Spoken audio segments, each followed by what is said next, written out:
Aumenta tu bienestar personal, reduce tu estrés y conecta mejor con tu hijo o hija.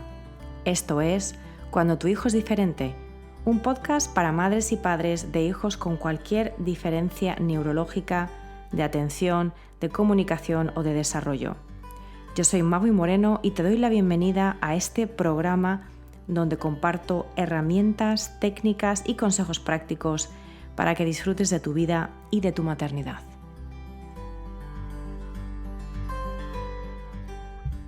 Hola, bienvenidos a un nuevo episodio de Cuando tu hijo es diferente. Yo soy Magui Moreno y hoy tengo el placer de tener aquí conmigo a Susana Rieira. Susana, bienvenida, ¿cómo estás? Hola, mil gracias por la invitación. Estoy feliz y honrada de estar acá.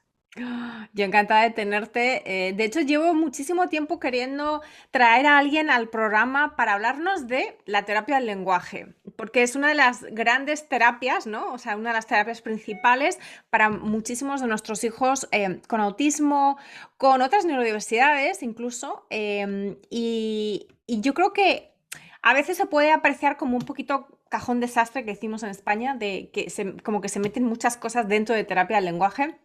Entonces, hoy Susana está aquí para hablarnos un poquito más de en qué consiste realmente, cuál es la labor del terapeuta del lenguaje y bueno, yo creo que va a ser un episodio súper interesante. Antes de entrar en materia, os presento a Susana, que es terapeuta del lenguaje pediátrica, del lenguaje y del habla, y eso también me interesa mucho que hablemos, ¿no? La diferencia entre esa parte que es como más del habla, más de fonoaudiología, y la parte de lo que es el lenguaje y la adquisición del lenguaje y el uso del lenguaje pragmático, ¿no? Ella es bilingüe.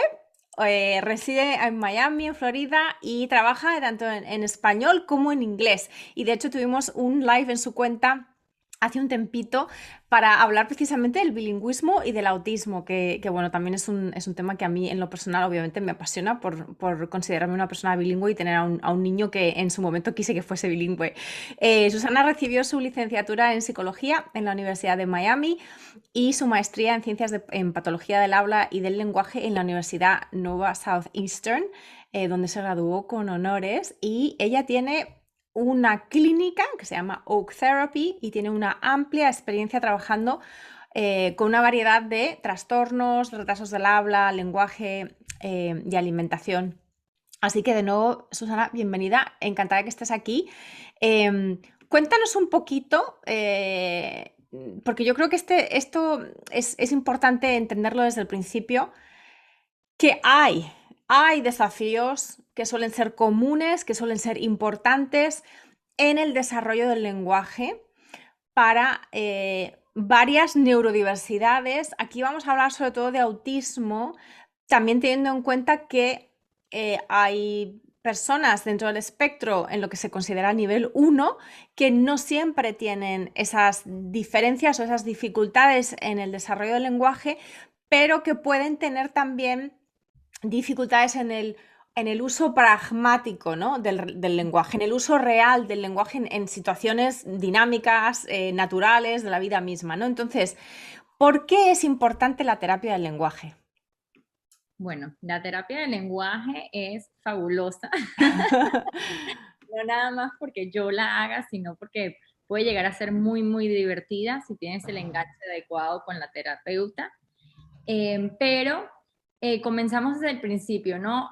Cada niño tiene diferentes desafíos y diferentes destrezas.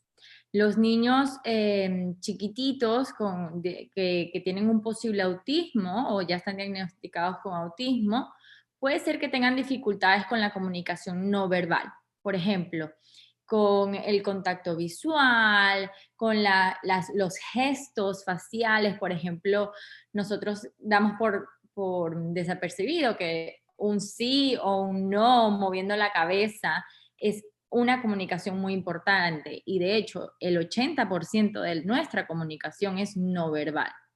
Entonces, ir desde la fundación, que es la comunicación no verbal, luego la atención conjunta, que este es el desafío que tiende a ser más grande en mis chiquitos que tienen autismo, que es el momento en donde tú estás disfrutando un objeto o estás disfrutando una acción y tú decides compartirla con otra persona. Por ejemplo, estoy mirando una pelota y la pelota fue de arriba abajo.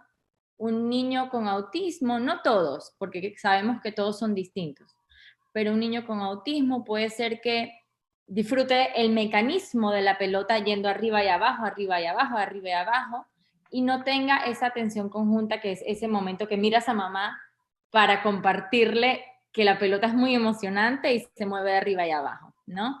Entonces la atención conjunta es uno de los temas que tratamos, las interacciones recíprocas, que es ese, en inglés se llama el back and forth, que es esa comunicación que va, puede ser verbal o no verbal, pero que va de ida y venida, ¿no? Por ejemplo, yo te sonrío y tú me sonríes, yo te miro y tú me mires, yo te aplaudo y tú me aplaudes, y así vamos.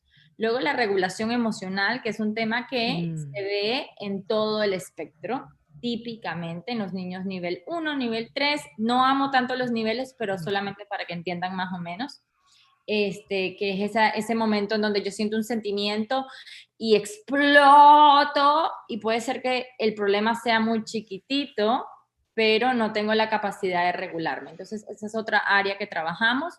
Luego la comprensión, que es seguir instrucciones, seguir pasos, identificar conceptos lingüísticos como dame 3, dame 1, dame muchos, dame pocos, cuáles son los mismos, cuáles son diferentes, que son palabritas chiquititas, ¿no? Pero las usamos todo el día y muchos niños tienden a tener dificultades hasta con los mismos pronombres, ella, él, tú, yo, mío, tuyo.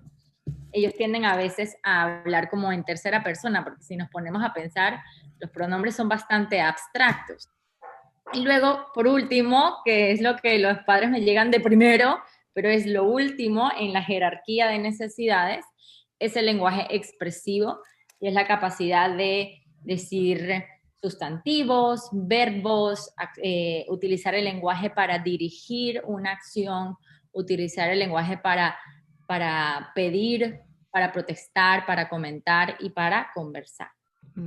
Me encanta, Susana, que nos hayas hecho un repaso de, fijaros, la cantidad de objetivos, la cantidad de dificultades, por tanto, y de necesidades entran dentro de lo que se consideraría terapia del lenguaje. En realidad, yo creo que la terapia del lenguaje prácticamente tiene que ser obligatoria para cualquier familia que tenga una neurodiversidad, que haya un autismo, porque el lenguaje.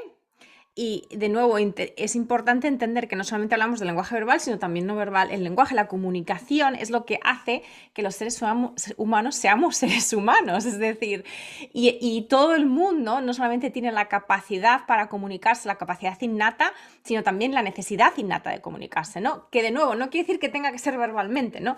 Entonces, fijaros lo importante de esta terapia que nos ayuda, que ayuda a nuestros pequeños y a nuestros mayores también. Mi hijo tiene ahora 11 años y él sigue teniendo terapia del lenguaje. O sea, él empezó con terapia del lenguaje desde el momento desde el momento de su diagnóstico, que fue cuando acababa de cumplir 4 años. Entonces, bueno, si hacéis las cuentas, 7 años lleva de terapia del lenguaje. Y esto yo sé que habrá padres y familias que les eche para atrás, que digan, Dios mío, si empezamos con esto nunca vamos a acabar.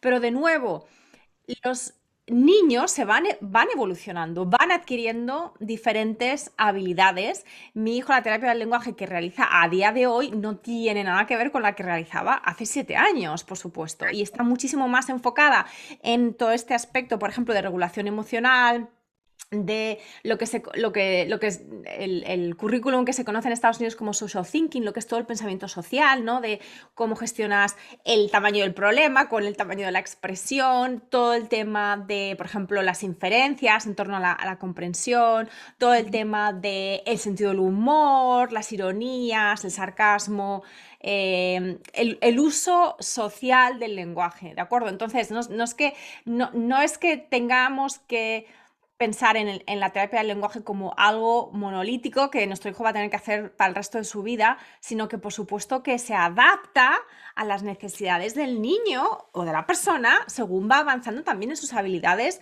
de expresión, de nuevo, comunicativa, no necesariamente verbal, ¿no? Entonces, cuéntanos, danos una visión rápida para hacernos un poquito una idea, ¿no? Así de el tipo de intervenciones que harías tú en un día de trabajo típico. Porque además, Susana, no sé si trabajas solo con niños muy pequeñitos o trabajas también con niños más mayores.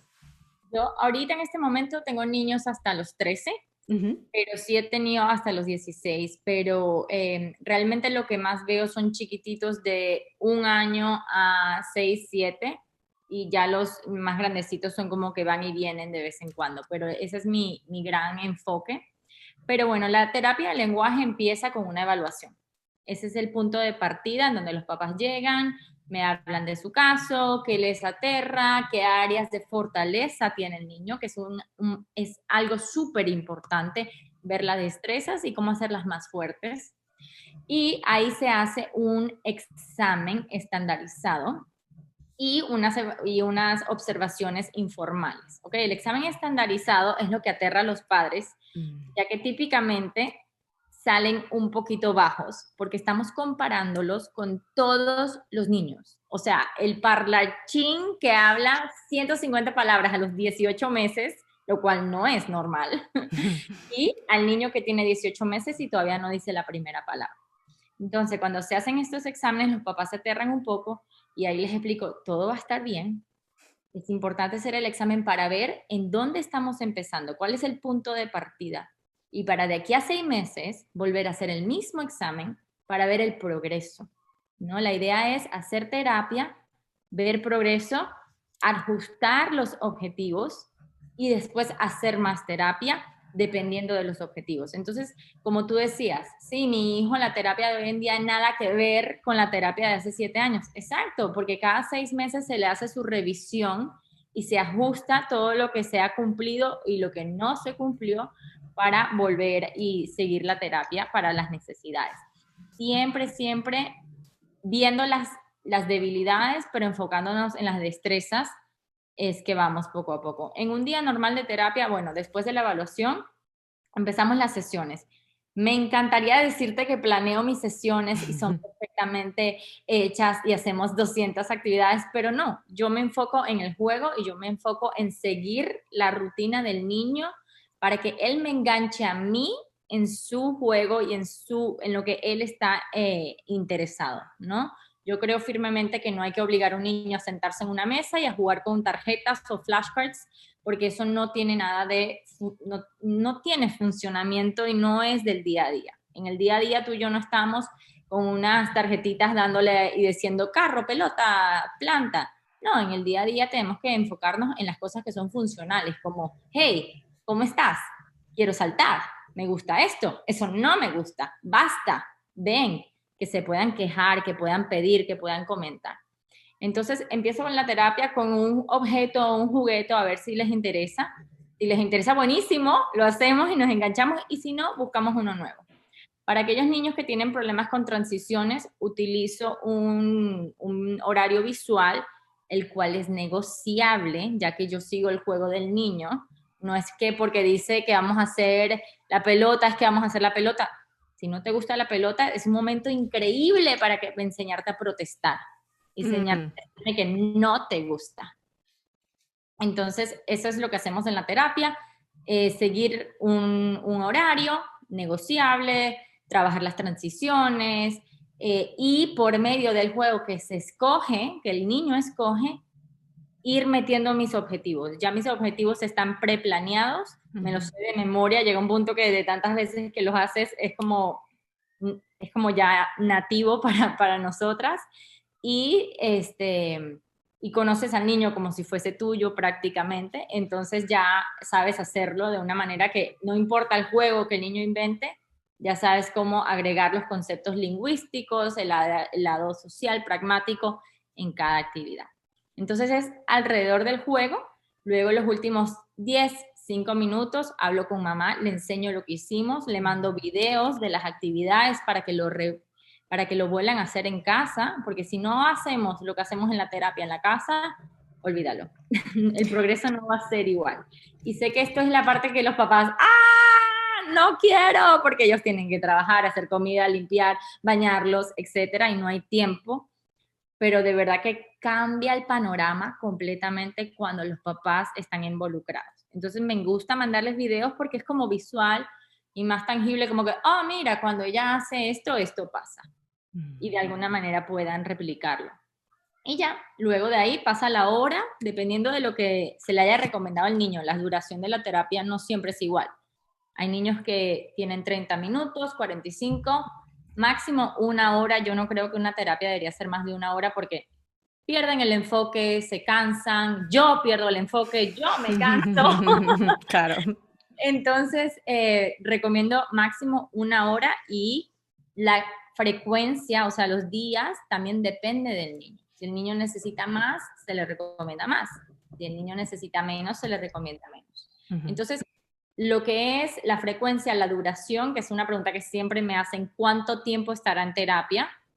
Depende mucho del niño, depende de la motivación. Y me encanta un visual que colocó Andy Put, ella es una terapeuta de lenguaje también, y ella puso, para predecir los logros de la terapia de lenguaje, el 40% está en la relación del paciente con el niño, ¿no? En el enganche que tienen, el afecto, el amor, esa interacción, los niños aprenden mediante el amor, al afecto. Y si ese niño tiene un buen enganche con su terapeuta, ahí está el 40%. Luego el 30% es la familia, por eso me gusta mandarles videos y estar siempre en contacto con ellos. 15% es la esperanza, que no se debe perder aunque hayan momentos de regresión o momentos donde no estamos tan bien. Y el otro 15% es la técnica que utiliza el terapeuta. Así que fíjense, el 15% nada más es la técnica, así que quizás no necesitas el terapeuta con la cantidad más grande de certificaciones, pero sí con un buen enganche, un buen afecto con el chiquito. Y esto que comentas es tan importante y por eso nos trae de nuevo al tema de la involucración de los padres, porque de nuevo, en realidad aquí lo que estamos hablando es de hacer una terapia que está muy enfocada en el desarrollo del lenguaje, pero que en el fondo utiliza la atención conjunta, el interés, la motivación, el deseo innato que tenemos los seres humanos de sentirnos bien en compañía de otros o de realizar actividades. O sea que eso, digamos que es como la base sobre la que se sustenta todo el edificio. Luego después, bueno, pues a lo mejor este edificio en concreto tiene que ver con el desarrollo del lenguaje, porque es terapia del lenguaje. Por ejemplo, el edificio de la terapia ocupacional, pues a lo mejor tiene que ver con la regulación sensorial, que también es otra pieza muy importante, ¿no? Pero al final, como buena terapeuta, tienes que empezar desde esa vinculación con tu paciente, ¿no? Y por eso también es tan importante que los padres nos involucremos porque la vinculación ya la tenemos con los hijos. Ya la tenemos. Entonces, lo que no tenemos tal vez, obviamente, a no ser que seamos terapeutas también nosotros, es precisamente pues toda esta parte técnica y también esta parte como más, a lo mejor programática, ¿no? De entender, ok, con esto estamos trabajando este aspecto. Y para eso tenemos de alguna manera también que hacer equipo con los terapeutas de nuestros hijos, ¿no? Es decir, entender de nuevo, no solamente es voy a llevar a mi hijo a la terapia del lenguaje y a mí lo que hagan dentro me da igual. No, tienes que enterarte de lo que está pasando dentro porque de alguna manera es importante que luego lo repliques en casa, aunque no sea obviamente como terapeuta porque no lo eres, pero tú eres mamá o tú eres papá y entonces que tu terapeuta te explique, pues mira, ahora mismo estamos trabajando todo el tema de, o sea, yo por ejemplo ahora con mi hijo Adrián están trabajando mucho la comprensión lectora. Él es muy buen lector, descodificador, descodifica muy bien, pero no siempre comprende tan bien como, digamos, sus coetáneos, ¿no? De su misma edad. Entonces están trabajando mucho el tema de las inferencias, que es básicamente cuando tú sabes algo, pero el texto no te lo ha dicho, pero el texto de alguna manera te ha dado claves y que luego tú con tu propio conocimiento social eres capaz de, o sea, si el texto te dice mamá agarra un paraguas ¿no? y abre la puerta, pues tú la inferencia que puedes, aunque el texto no te ponga está lloviendo o va a llover, pues tú ya entiendes, ok, pues cuando agarramos un paraguas es porque normalmente está lloviendo o va a llover, ¿no? Entonces, ese tipo de cosas es lo que está trabajando ahora mucho Adrián, ¿no? Entonces, para mí eso es muy importante saberlo, porque cuando yo me siento a leer con él, yo le puedo hacer ese tipo de preguntas. Yo le puedo decir, oye, ¿y aquí qué piensas que va a pasar? O ¿qué pasó aquí? O ¿qué hay aquí? Y que él me conteste y que yo le diga, ¿y cómo lo sabes? Y entonces él ya también empieza a entender que los textos le dan ¿no? Pistas. Entonces, bueno, digamos que este es un objetivo como mucho más elevado porque ya requiere de un cierto nivel de lenguaje, de una buena lectura, capacidad de lectura, etcétera. Pero incluso para los niños muy pequeñitos, entender que jugar con ellos de una cierta manera, que por ejemplo ponerles obstáculos, yo sé que eso lo haces tú porque además he visto tus vídeos, ¿no? Les pones obstáculos, te pones entre medias, porque lo que estás intentando es elicitar que ellos te digan fuera o que te retiren o que busquen otra manera de encontrarlo y que te expliquen qué es lo que quieren, ¿no? Entonces, esto es algo que sí podemos replicar y que debemos replicar como padres, porque esto también lo podemos hacer nosotros, aunque no nos demos cuenta de lo que estamos haciendo, ¿no? Del beneficio que les aporta.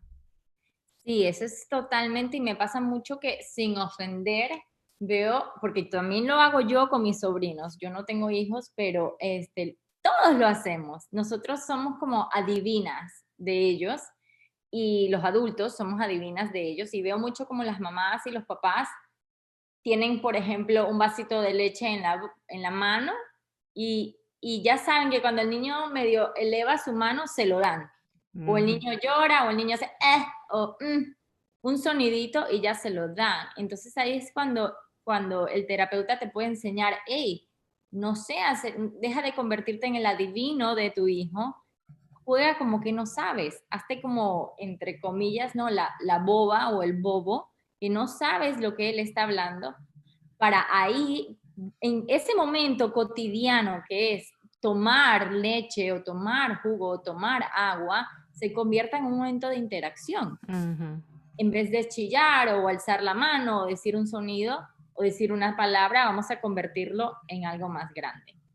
Exacto. Y esto de nuevo, muchas veces yo creo que como en mi trayectoria personal como madre, pero también acompañando a otras madres como coach, muchas veces entramos en este agobio, ¿no? Que decías tú antes de, ay, me agobio, es que no tengo tiempo, no tengo formación, no sé cómo hacer esto, yo no puedo, ¿no? No tengo horas en el día. Y de nuevo, muchas veces simplemente se trata de darnos cuenta de que ya lo estamos haciendo, es que simplemente no sabemos. Entonces, también las terapeutas nos pueden dar también esa paz, ¿no? Mental de decir, no te preocupes, no es nada extra que tienes que hacer, es simplemente que tomes conciencia de que ya lo estás haciendo o de que a lo mejor no lo haces tanto como podrías, pero no te exige algo no te exige nada extra, simplemente te exige que le eches conciencia a la naturaleza de las interacciones que tienes con tu hijo y así le estás dando oportunidad para que tu hijo tenga que utilizar las herramientas que tiene, como el lenguaje.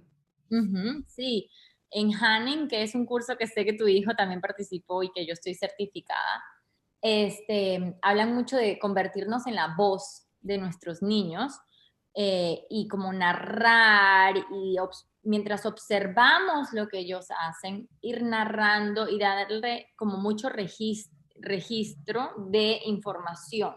Por ejemplo, si el niño está jugando con carritos, tú todas las tardes lo ves jugando con carritos, pero en ese momento que está jugando con carritos, puedes tú convertirte en su voz e ir narrando lo que él hace para que él escuche siempre la misma narrativa y ya eventualmente él o ella lo empieza a hacer solo o sola. Por ejemplo, estamos jugando con el carrito y cada vez que jugamos con el carrito, mamá pone el pie para parar el carrito y ahí tú puedes decir, como si fueses tú su voz, ¡hey, quítate!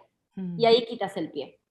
Y hacer de esa interacción todos los días algo de que tú seas, mientras tú seas su voz, le das una voz a él o a ella para interactuar. Entonces Ujú. son cosas del día a día que es un poco extraño, ¿no? Ser la voz de alguien más. Decir como que ese es mío cuando estás tratando de decirle a él o a ella, ese es mío.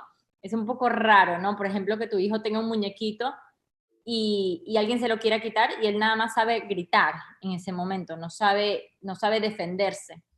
Y tú en ese momento lo apoyas, te conviertes en su voz y le dices, no, ese es mío, para que él imite por medio de la ecolalia, lo utilicemos la ecolalia a nuestro poder o el registre, hey, ese es mío, y sepa que cuando me quieran quitar algo, yo debo decir, ese es mío. Mm. Entonces, eso es algo que podemos hacer día a día, todos los días, convertirnos en su voz, narrar y jugar un poquito con las interacciones del día a día. Mm. Es algo complicado, lleva como todo. tiempo para que se convierta Práctica. en natural, Mm. práctica, pero es algo que creo que se puede hacer fácilmente después de mucha práctica en casa. Y yo creo que después también de entender, yo fíjate que sí que a mí me ayudó muchísimo entender también las funciones del lenguaje, ¿no? O sea, porque de nuevo, a no ser que hayas estudiado filología o que seas terapeuta del lenguaje, pues es muy pues no tenemos este tipo de información y no tiene que ser una información compleja, simplemente entender las diferentes funciones del lenguaje, porque de nuevo no es lo mismo pedir, ¿no? Realizar una petición que narrar, que simplemente hacer una observación. Tampoco, no es lo mismo contestar, ¿no? Que repetir algo que has oído, ¿no? Entonces, Exacto. cuéntanos un poquito las funciones del lenguaje, un poco así, súper, mm, en plan esquemático para que los padres que nos escuchen también entiendan que el lenguaje no es solo lenguaje, que el lenguaje que tiene varias funciones, de hecho. Exacto. El lenguaje es bastante complejo. Lo primero que hay que aclarar es que el lenguaje y el habla son distintos.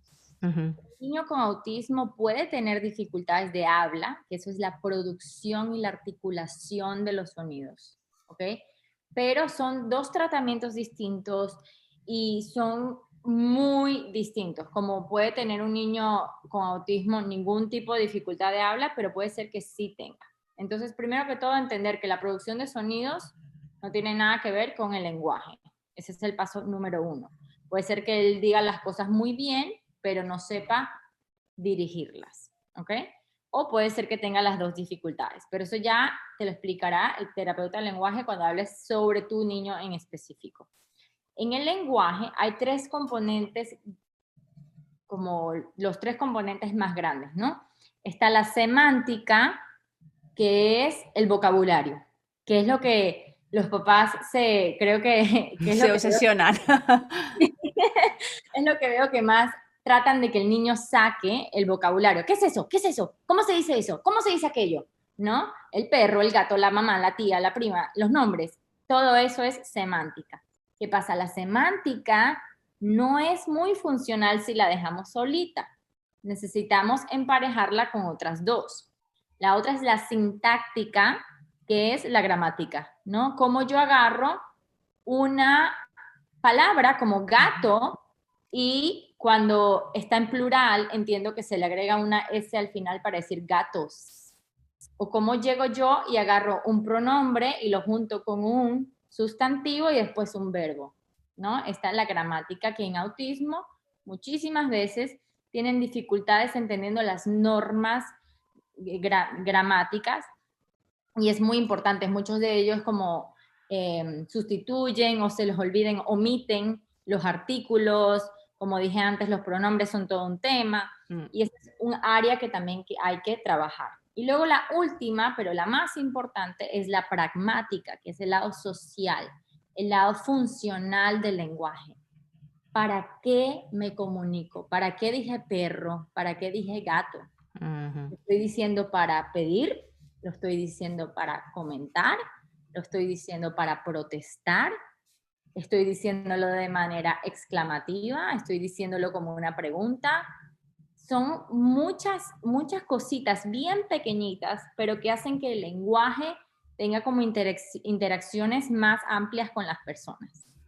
Entonces, para mí, personalmente, el lado pragmático me parece que es la fundación y es mucho más importante que la semántica, porque el lado de la semántica, sí queremos que el niño sepa 150 palabras, pero ¿de qué me sirve que el niño diga 150 palabras y se sepa el nombre de todos los dinosaurios si no sabe cómo pedir agua o pedir ayuda cuando lo necesita? Mm. ¿No? Exacto. Y de hecho, una de las cosas que has comentado varias veces a lo largo de la charla es la capacidad de decir no o de protestar o de quejarse.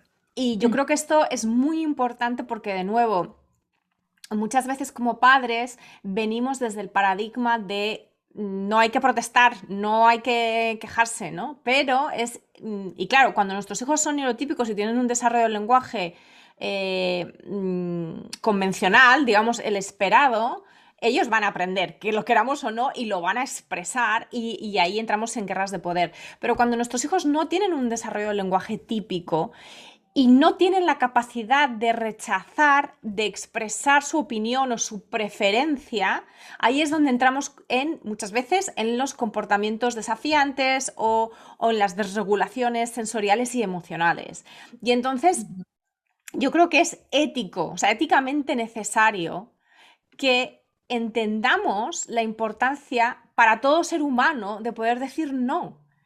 O de poder decir no, pero, o ese no, pero este sí.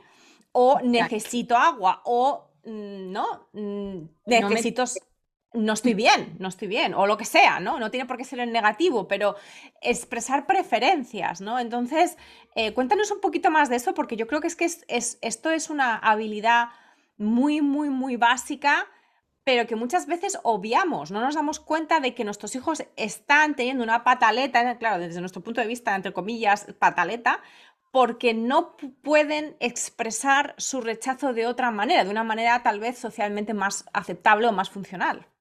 Exacto, sí, protestar para mí es una de las metas más importantes, ya que podemos evadir muchas situaciones incómodas si les enseñamos a ellos a decir no, no me toques, quítate, etcétera. Aparte, los niños especiales y los niños neurotípicos tienen un riesgo más grande Ujú. a tristemente ser abusados o ser como bullied, ser Ujú. atacados, ¿no? Entonces hay que enseñarles a ser sus propios defensores, ¿no? Se tienen que defender por ellos mismos, necesitan ellos poder decirle a la gente lo que ellos necesitan cuando lo necesitan y lo que no le gusta también decirlo.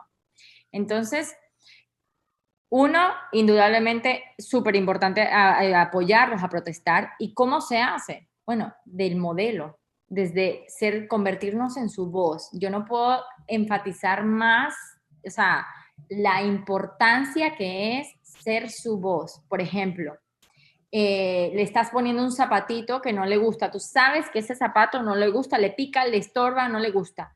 Cuando se lo estás poniendo y él te empiece a gritar, tú de una vez le dices, no, no me gusta, quítalo, no me gusta, para que él te imite o él empiece a registrar, o cada vez que no me guste algo, tengo que decir quítalo o no me gusta y se lo quitas de una vez.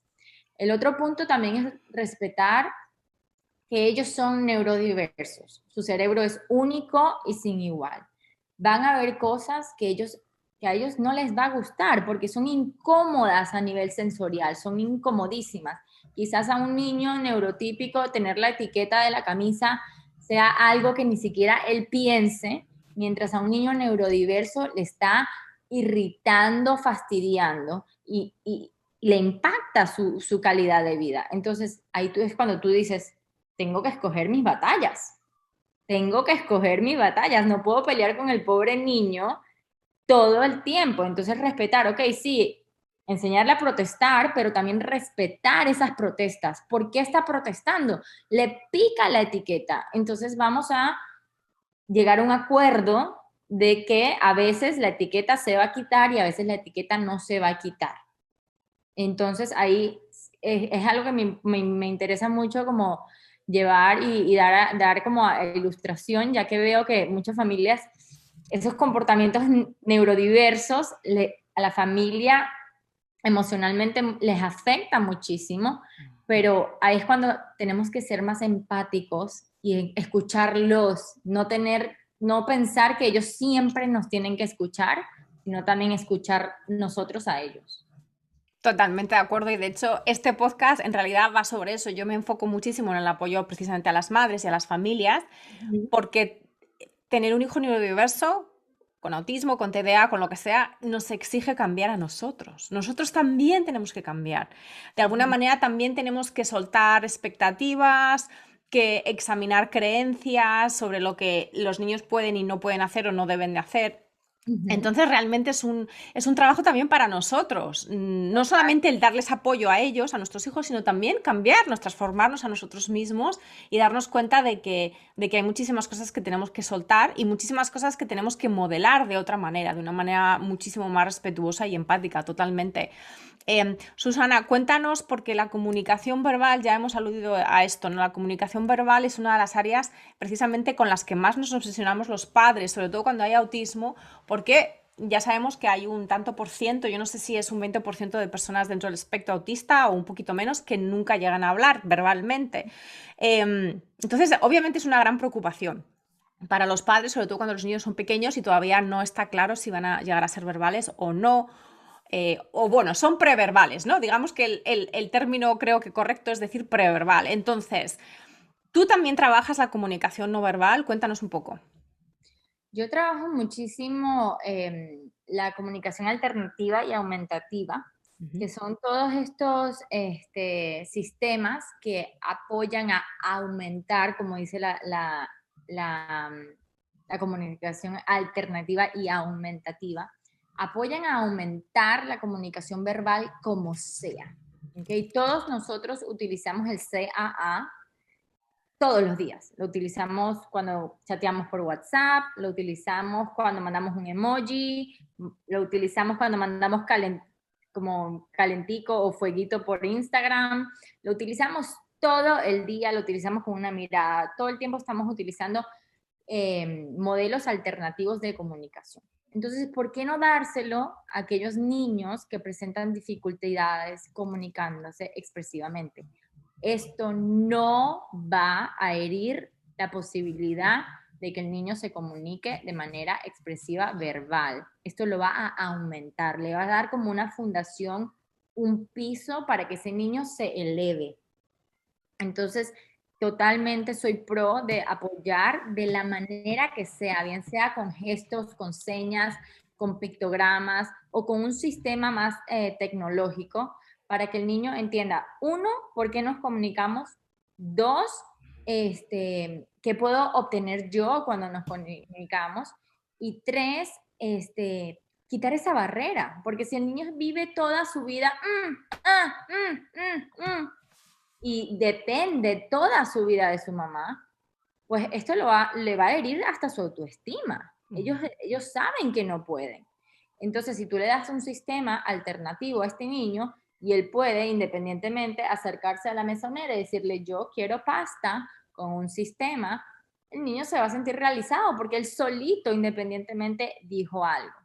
Entonces, sí, obviamente nadie quiere, o sea, si nos ponemos a pensar cuando no tenemos hijos y estamos por tener hijos, todo el mundo se imagina que su hijo va a hablar verbalmente, todo el mundo se lo imagina. Yo entiendo perfectamente lo difícil que debe ser ese momento en donde te recomiendan un CAA. Pero este CAA lo que va a hacer es, como ya dije, darle la fundación para que se pueda comunicar de una manera más efectiva, más rápida, y le dé la fundación también para después, posiblemente, ojalá con mucho, mucho apoyo, comunicarse verbalmente. Mm. Entonces, sí, el lenguaje expresivo es la meta final, yo lo veo como la meta final, las conversaciones, las inferencias, todo lo que tú dices es la meta final, que el niño sea lo más independiente posible. Pero a veces para llegar a esa meta final necesitamos un apoyo y este apoyo puede venir en comunicación alternativa. Mm. Entonces, sí, totalmente lo apoyo, está súper apoyado por la evidencia y hay muchas opciones. Eso sí, son un poquito costosas.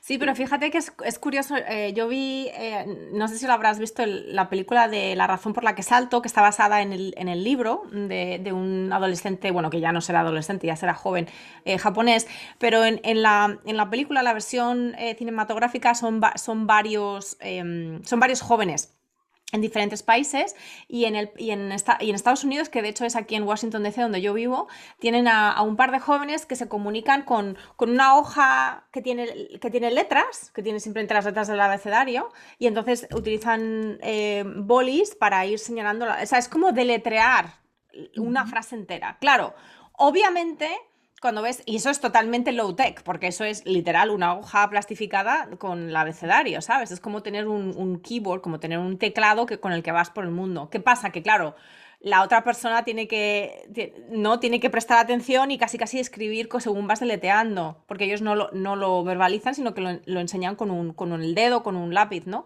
Pero sigue siendo un método de comunicación y eso es totalmente low tech. Entonces, yo nunca lo había visto y me quedé muy sorprendida, pero de nuevo, ahí lo que, como padres y cuidadores, lo que nos tenemos también que centrar es que esa persona, ese joven, ese niño, quiere comunicarse, que hay una motivación, que hay una necesidad de comunicación. Luego ya los medios, pues es secundario y muy importante también, claro, pero lo importante, lo fundamental es que de alguna manera aprovechemos y demos salida a ese ímpetu natural de expresar nuestras necesidades. Total, total. Y como tú dices, o sea, de la manera que sea, de la manera que sea, la comunicación es la meta, poder engancharnos, poder decirle a mamá lo que piensas, lo que sientes, lo que te duele, en qué parte del cuerpo te duele algo, es la meta, sea como sea. Mm. Para mí es un momento difícil, el momento donde te sientas con mamá y papá y le dices, mira, realmente... después de estos meses de terapia, me he dado cuenta que este niño se va a beneficiar de este sistema. No lo digo de mi parte que sea difícil, porque yo no tengo ningún estigma en la comunicación alternativa aumentativa. La amo, la adoro. Es más, aquí tengo uno en mi teléfono siempre listo para cualquier momento para apoyarlos. Pero es un momento para mamá y papá difícil, ¿no? Entender wow, la terapia está sirviendo, sí, hay muchas cosas que están ocurriendo, pero mi niño todavía necesita como una extra base, un extra apoyo que no era esperado, nadie se lo espera. Es un momento difícil para los padres, pero ya poco a poco cuando lo empiezan a aceptar y empiezan a integrarlo, y empiezan a entenderlo y jugar con este mecanismo y ven lo feliz que se sienten los niños, lo realizados, lo independiente, empiezan ellos a disfrutarlos más. Sí, porque al final de lo que se trata es de llegar a esa comunicación, de llegar a esa interacción. De nuevo, por los medios que sean, pero nosotros queremos que nuestros hijos nos hablen y queremos tener conversaciones, pero si no puede ser de esa manera, el hecho es que haya una comunicación y que puede ser igualmente fluida cuando ya entramos, ¿no? Empezamos a utilizar estos métodos y ya lo sabemos, nosotros como padres, nuestros hijos, y puede ser muchísimo más fluida de lo que a veces pensamos, ¿no? Bueno, pues hay toda una serie de expectativas y hay toda una serie de creencias en este sentido también. Así que, Susana, para ir ya acabando, cuéntanos un poquito más. ¿Dónde te pueden encontrar familias que te hayan escuchado, que quieran ponerse en contacto? ¿Trabajas virtualmente, solo presencialmente? Cuéntanos tus redes sociales, la página web. ¿Dónde se pueden poner en contacto contigo y con tu fantástico equipo que tienes ahí? Sí, mil gracias por eso. Es un espacio súper, súper lindo. La clínica tiene apenas 2 meses de haber ¡Wow! apertura y está súper linda en Coral Gables, eso queda en Miami. Estamos viendo pacientes en persona en la clínica como también online alrededor del mundo. En Estados Unidos mi licencia tiene limitaciones, así que solamente vemos a personas en el estado de la Florida, pero internacionalmente, dependiendo del país, mi licencia puede como estar en esos lugares y por eso puedo ver a muchas personas en otros países. Me pueden contactar por Instagram. El Instagram se llama OAK Therapy, que se llama Oak Therapy.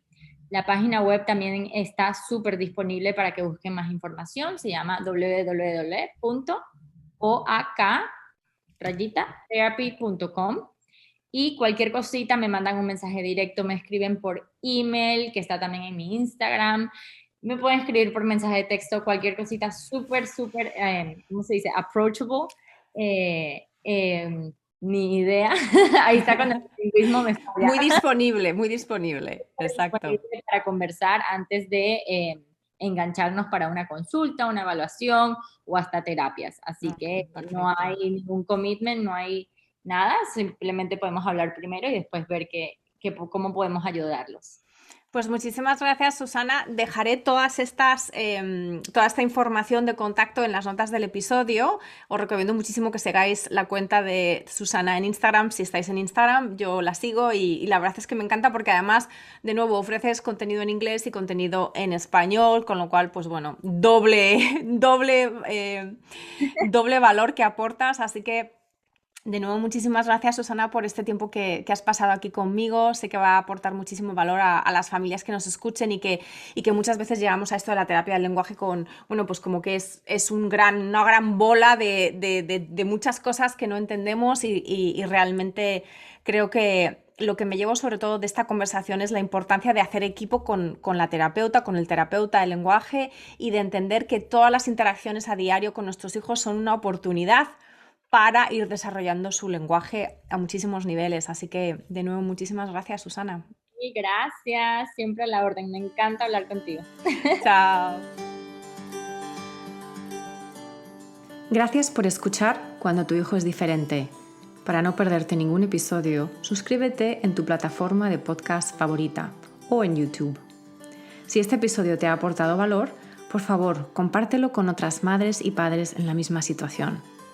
O deja un comentario o una reseña para aumentar la visibilidad de este programa y que pueda llegar a más gente como tú y como yo en busca de apoyo.